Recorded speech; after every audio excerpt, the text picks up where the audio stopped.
Je me suis demandé en fait combien de députés salariés, leurs conjoints, leurs fils, leurs filles, etc.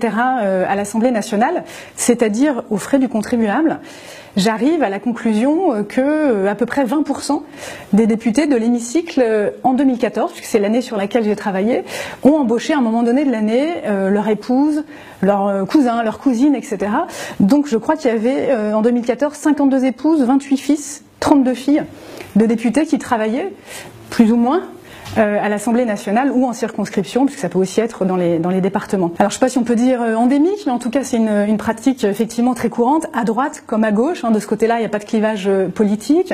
En fait, ils sont très attachés à leur autonomie et à l'idée que c'est de l'autorégulation. Voilà, c'est pas de l'autogestion, c'est de l'autorégulation.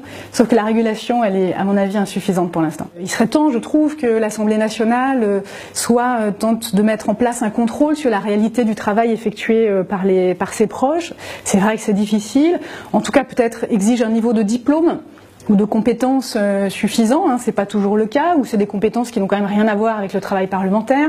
Je pense là par exemple à Nadia Copé, l'épouse de Jean-François Copé, qui est psychologue pour enfants, ou à l'épouse de Bruno Le Maire, qui a travaillé à l'Assemblée comme son assistante ou l'assistante de son suppléant jusqu'en 2013, et qui elle est peintre, voilà, et qui élève aussi les nombreux enfants à la maison. Donc à l'évidence, il y a des choses à inventer pour au moins contenir le phénomène, si ce n'est l'interdire par précaution. Mais il y a aussi des règles d'encadrement qui peuvent être prises par l'Assemblée nationale, et puis il y a la possibilité d'une interdiction totale, voilà, la prohibition des emplois familiaux au Parlement. C'est l'option qu'a choisie le Parlement européen depuis 2009.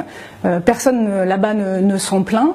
C'est évidemment une solution un petit peu radicale, mais après tout, le principe de précaution, on l'applique dans d'autres domaines.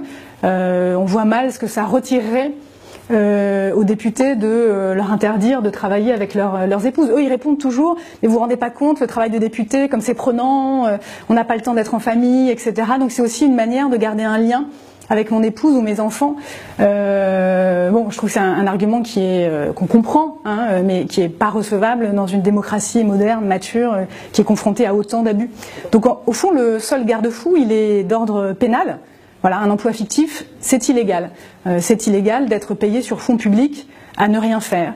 Donc peut-être qu'il serait opportun que la justice, à un moment donné, ouvre des enquêtes préliminaires pour aller vérifier, quand la presse dénonce tel ou tel cas, qu'il ne s'agit pas d'un emploi fictif qui mériterait une sanction d'ordre pénal.